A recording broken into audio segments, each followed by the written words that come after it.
Nous recevons Kig Dorduro. Il est consultant et expert en structuration économique et financière.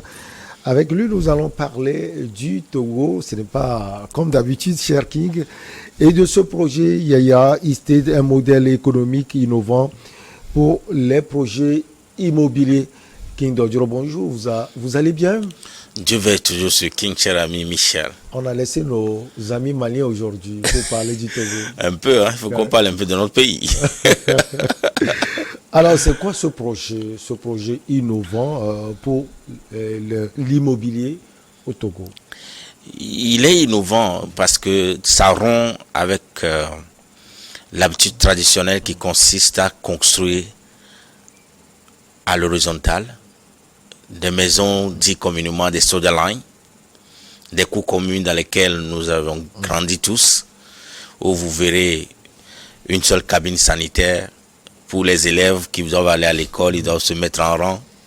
À 5 heures, on se met en rang, l'autre sort, l'autre va passer. Il est innovant parce que ça contribue également à optimiser l'utilisation des terres, parce que il faut s'en rendre compte qu'au fil des années, les espaces agricoles d'hier sont devenus aujourd'hui des lieux d'habitation, ce qui a un impact direct sur notre vie, la cherté de la vie dans nos zones urbaines, Lomé en priorité. Le constat, il va encore dans le fait qu'aujourd'hui, quand vous arrivez à 4 heures du matin au grand marché de Lomé, vous verrez plein de véhicules frappés immatriculation RB. Vous serez étonné de voir les balais de véhicules qui viennent déverser des produits maraîchers dans nos marchés. Et il faut se demander pourquoi est-ce qu'il y a de cela 20 ans en arrière, ce n'était pas le cas, et que depuis les 15 dernières années, nous vivons ce genre d'approvisionnement de produits maraîchers dont nous sommes quasiment dépendants pour la cuisine. C'est dû au fait que hier, Baguida était destiné au jardinage, à Bogan, ainsi de suite. Mais aujourd'hui, ces lieux sont devenus les lieux d'habitation à forte concentration de la population. Un jour, je me suis intéressé à savoir l'origine de l'appellation de Tcheviegba, ce bol qu'on appelle Tcheviegba. Ouais, Tcheviegba. Les explications qui soutiennent cette appellation vient du fait que la préfecture de Zio est le grenier de Lomé. On produit assez de céréales pour alimenter la ville de Lomé qui est donc la capitale. Mais aujourd'hui, regardez, hein, Lomé a presque genre Davier, a consommé une bonne partie déjà de Zio. Djaglé est rentré carrément à Lomé. C'était des endroits à fort potentiel agricole dans le passé. Donc, aujourd'hui, des périphériques de Lomé. Alors, aujourd'hui, qu'est-ce qu'on constate? Nos habitations nous continuent allègrement à consommer les terres cultivables. Mais quand on regarde, on revient sur la densité du Togo. Nous sommes à 152 habitants au kilomètre carré pour les données que nous avons aujourd'hui sur la population. C'est une menace réelle pour l'avenir. Et puis, de deux également, il est innovant parce que au combien multiples on se retrouve au tribunal pour régler les problèmes fonciers quand on s'aventure à acheter un terrain. Ce projet est innovant parce que quand vous achetez un appartement, il y a de fortes, c'est-à-dire que c'est quasiment impossible que vous vous retrouvez au tribunal pour des cas de double vente. Dans tous les pays où le problème de l'habitat n'est pas résolu par un modèle d'habitat à la verticale, on est toujours dans la double vente. Même en Côte d'Ivoire, en partie, aux choses. Sorry. Donc, il est encore innovant pour son aspect sécurité de l'investissement de toute personne qui veut aujourd'hui s'offrir un habitat décent. Il est encore innovant parce qu'au même moment, ça crée une belle vue pour notre cité. Les plus belles villes du monde sont les villes qui sont construites en hauteur. Ouais. Il est encore innovant parce qu'au même moment, nous avons en un seul endroit concentré la population pour un meilleur service en termes d'addition d'eau, en termes d'électricité. Il est encore innovant parce que on met fin à tout ce qui est insécurité. Parce que quand vous achetez un terrain isolé, vous habitez dans un endroit isolé, vous êtes exposé. Vous êtes très exposé à l'insécurité. Je vous assure qu'il est quasi impossible qu'un braqueur vienne braquer un immeuble. Il est encore innovant parce que ça deviendra un lieu touristique. Innovant parce que tous ces appartements que vous voyez à travers Yegra Estate sont câblés par des tuyauteries de gaz. Ce qui est carrément nouveau dans la sous-région, surtout dans les pays francophones. C'est seulement à Abuja qu'on a ce concept. C'est en cela que le projet est innovant. Construire des appartements en hauteur. De par la loi sur la copropriété, cette possibilité aujourd'hui est donnée aux hommes d'affaires de construire des cités en hauteur pour mettre fin à toutes ces problématiques que je viens d'énumérer en un clin d'œil. Vous savez, les hommes d'affaires sont toujours à la quête d'un environnement juridique propice pour implémenter leurs projets, pour implémenter leurs rêves. Et on se saisit donc de cette loi sur la copropriété votée depuis 2018 au Togo, qui permet d'organiser donc la vie en immeuble, en appartement, dans des immeubles, dans des cités comme Yegra Estate. Quand le gouvernement togolais votait cette loi, c'était juste pour répondre aux problèmes fonciers qui minent le Togo, parce qu'ils ont senti que c'était une menace réelle et que si rien n'est fait maintenant, les générations futures vont en payer le plus cher. Et également, ils ont vu la menace de la densité du Togo en termes de nombre d'habitants au kilomètre carré. Donc, à partir de cette loi, bien évidemment, la voie est donnée aujourd'hui à ce projet de se réaliser. Il est encore innovant du fait que dans l'approche même du projet pour sa réalisation, on constate les premières énergies à l'accompagnement des acheteurs à avoir accès facilement au crédit auprès de banques. Parce qu'une chose est de vouloir acheter une maison ou construire sa maison, mais l'autre aussi est d'avoir des finances pour pouvoir les acheter, pour pouvoir les construire ou l'acheter. Donc, étant conscient d'abord de cette réalité de difficulté d'accès au financement, de par les conditions que les banques posent, le projet a dans un premier temps mis l'accent sur la facilité d'accès au financement des acquéreurs, des acheteurs. Ce sont les éléments pertinents qui rend innovant le projet dans son ensemble, qui nous amène à dire que c'est un grand saut qu'on fait à partir de ce modèle de construction en immobilier. Parce que ça met également fin à la traditionnelle habitude en immobilier qui consiste juste à construire d'abord sa propre maison et on laisse une partie pour mettre en location pour les vieux jours. Mais c'est pas ça le vrai immobilier qui participe à la vie économique d'un pays. Le vrai immobilier, au-delà du matériel de construction, c'est des maisons qui sont construites, vendues et que tout le monde ne s'aventure pas forcément à aller acheter des terrains, mais que tout le monde puisse se dire je vais acheter mon appartement ou ma maison déjà construite. C'est ça le vrai immobilier. Donc Yegra Estate apporte cette innovation dans le fait que c'est un concept qui permet aujourd'hui de sécuriser plutôt les investissements pour les uns et également d'offrir un cadre de vie meilleur et propice pour les autres, une intimité rassurée qui rompt avec l'habitude traditionnelle de nos vies dans les Southern les cours communes dans lesquels nous avons tous grandi et nés. Alors, King Dodjuro, on a du mal aussi à percevoir la capitale du Togo, Lomé, sous le prisme quand même d'une ville moderne, d'une capitale aussi moderne. Vous avez donné des exemples à Abuja. Il suffit de voyager un peu en Afrique et ailleurs. Ce projet aussi, sans doute, a pour ce rôle de changer véritablement le visage de la capitale togolaise. Je le disais tantôt que la beauté d'une ville s'observe par sa structure, son plan architectural, collectif. Et on s'en rend compte que les plus belles villes qu'on apprécie dans le monde, c'est les villes qui sont construites en hauteur. On est d'accord?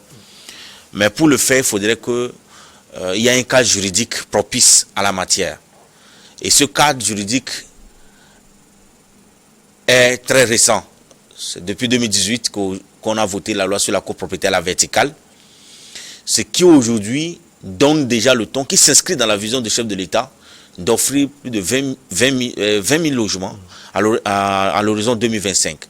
C'est pour soutenir effectivement cette vision de construire une nouvelle ville, une ville touristique, une ville à beauté, que cette loi a été votée. C'est le lieu de remercier le chef de l'État qui pense véritablement que l'avenir du Togo sur le plan économique est dans l'immobilier.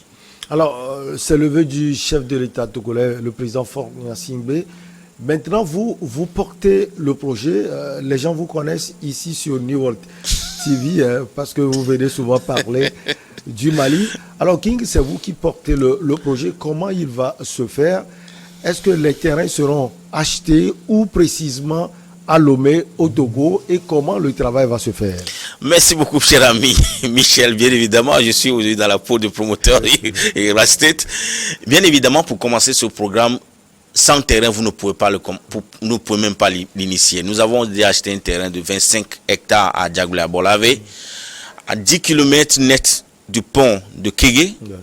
Pour décrire un peu, vous faites 7 km pour arriver à l'intersection du pont de Kégué à l'intersection de la voie qui nous conduit directement à Yara Estate, et de l'intersection à la cité, ça fait 3 km. Ça fait 10 km net pour arriver dans la cité Yara Estate. Alors, bien évidemment, c'est fort de mes expériences en tant qu'expert en structuration économique et financière que nous avons monté ce projet de bout en bout sur le plan technique et financier, qui nous a permis également de mobiliser les partenaires bancaires localement pour accompagner le programme.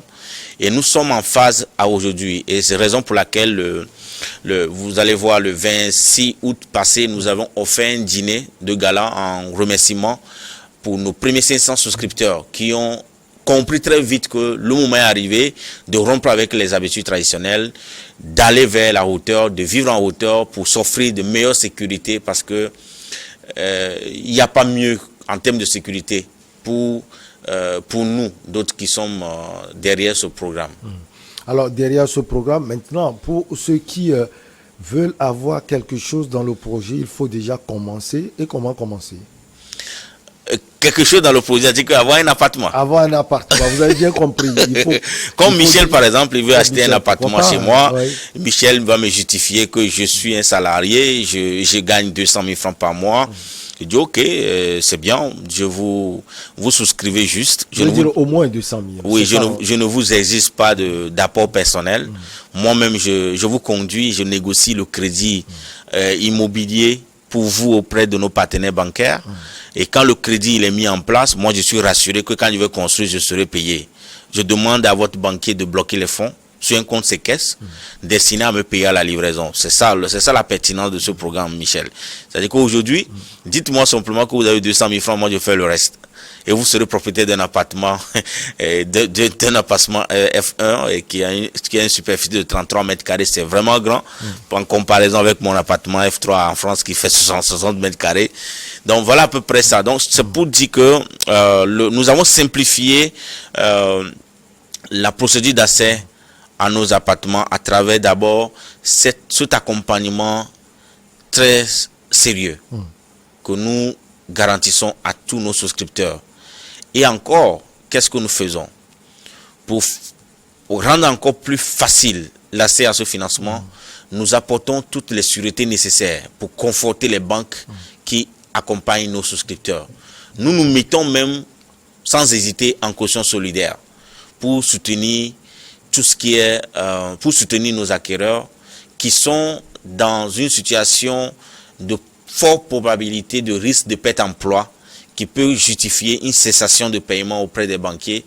Nous-mêmes, en tant que promoteurs, de par la loi sur la copropriété, nous constituons en caution solidaire pour soutenir nos frères, juste pour qu'eux aussi puissent avoir accès au financement. Donc, ce n'est plus question de dire je suis fonctionnaire seulement, c'est seulement le fonctionnaire qui peut bénéficier de nos programmes, mais c'est tout le monde, hein, que ce soit que vous soyez du privé, que vous soyez du public. nous accompagnons chacun selon son cas. Et cas par cas, nous voyons quel confort il faut mettre en place pour pouvoir rassurer davantage nos partenaires bancaires qui accompagnent le crédit immobilier dans le cadre de ce projet. Alors, ce que vous décrivez est d'une beauté inouïe, King Dodjoro, qu'on a l'impression que vous êtes un peu dans le rêve, entre griffes. Vous pensez que vous avez la clé magique et que tous les contours de ce projet sont définis aujourd'hui. Michel Takpa va tout faire pour avoir ces 200 000 à sa disposition pour que le projet, qu'il puisse tirer quelque chose du projet. Dire que la clé magique, non, lui quelqu'un ne fait la magie et on ne peut plus réinventer la roue. On est d'accord, la roue existe déjà. Vous amenez ça, vous adaptez ça sur vos véhicules et puis vous roulez. J'ai un véhicule Ford.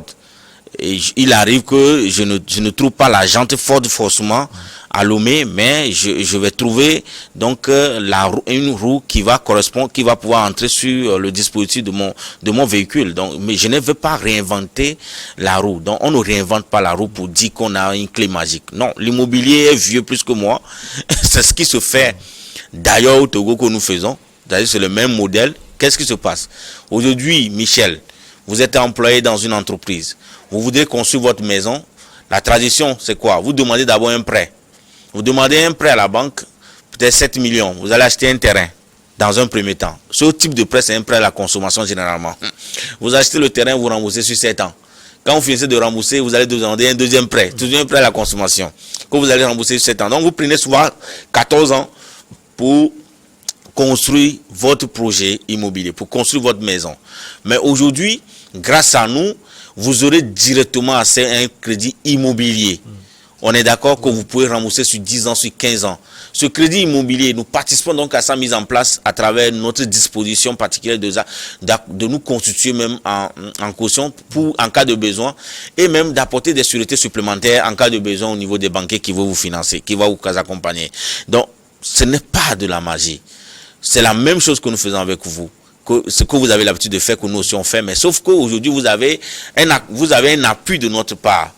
Si hier le banquier n'est pas à l'aise de vous accorder un crédit immobilier sur 15 ans ou 20 ans directement, avec notre accompagnement, la lecture de votre demande est sous un autre angle.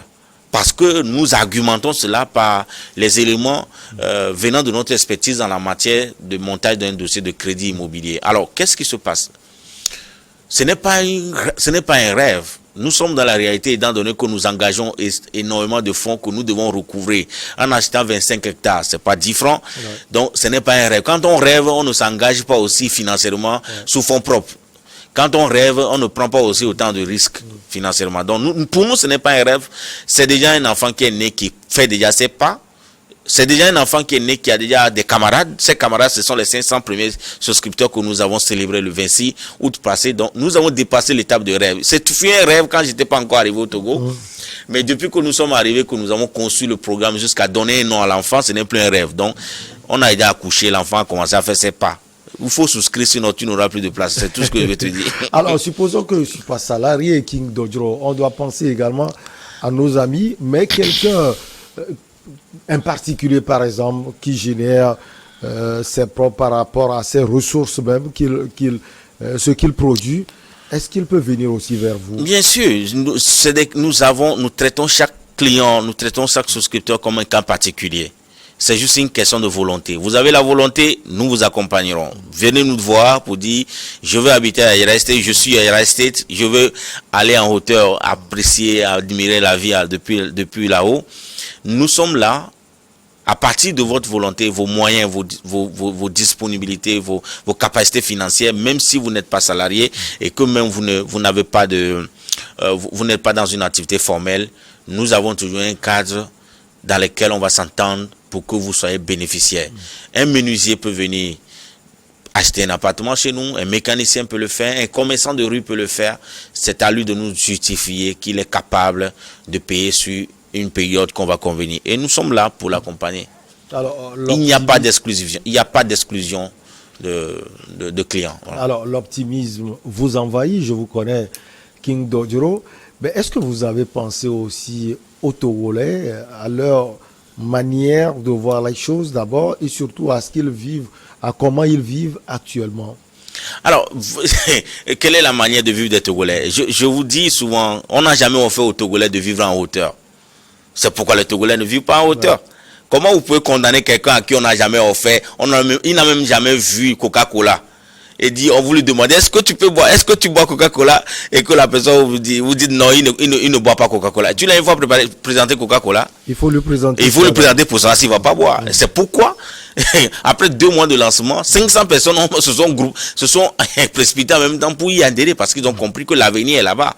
Ils ont vu la nature du modèle économique qu'on apporte, qui sécurise donc l'investissement en immobilier. Vous savez combien pénible cela revient pour un Togolais, un salarié qui achète un terrain et se retrouve au tribunal pour des conflits, pour dire le terrain était déjà vendu à une autre personne. Donc c'est ça en fait ce qu'il faut regarder, tous ces aspects de la vie que nous menons tous les jours, que nous résolvons systématiquement à travers ce programme en fait. Et puis, c'est quoi la vie du Togolais? Tellement le Togolais veut son intimité, quand même ils sont dans les maisons communes et les entrées couchées, ils sont obligés de faire des clés devant leur porte, ouais, pour que les voisins ne voient pas ce qu'ils préparent. Le monsieur, il veut s'offrir son intimité, mais le cadre de vie ne permet pas. Donc lui-même, il initie des petits projets pour pouvoir s'offrir cette intimité.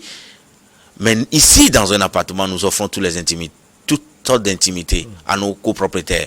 Et puis encore, quand vous êtes dans ces cours communes dans lesquelles nous avons grandi, nous tous, quand tu cries dans la chambre avec ton frère, ta femme, le voisin d'à côté, il entend. C'est pas insonorisé. Tu en sais quelque chose, j'en sais quelque chose, mon frère. Tu fais du bruit, le voisin au courant que tu as fait du bruit la nuit avec ta femme. Mais dans un appartement, c'est quasi impossible parce que les appartements sont insonorisés. Tu peux passer même 2 mois, 3 mois sans voir ton voisin d'en face. Quand vos programmes de sortie de vos appartements ne se coïncident pas, tu peux ne pas le voir. Donc c'est l'intimité garantie. Et c'est ce que tout le monde veut en fait. Et c'est pourquoi l'être humain, en allant aux besoins, se cache. Parce qu'il ne veut pas qu'on le voie. Donc vous voulez me dire que les Togolais, avant, ils s'exposaient dans la nature. Nous renforçons donc leur désir d'intimité en fait. Donc c'est pourquoi je vous dis, on n'a jamais offert la possibilité aux Togolais de vivre en hauteur. C'est pourquoi ils ne se sont pas orientés vers là. Étant donné même que le cadre légal n'existait même pas en la matière.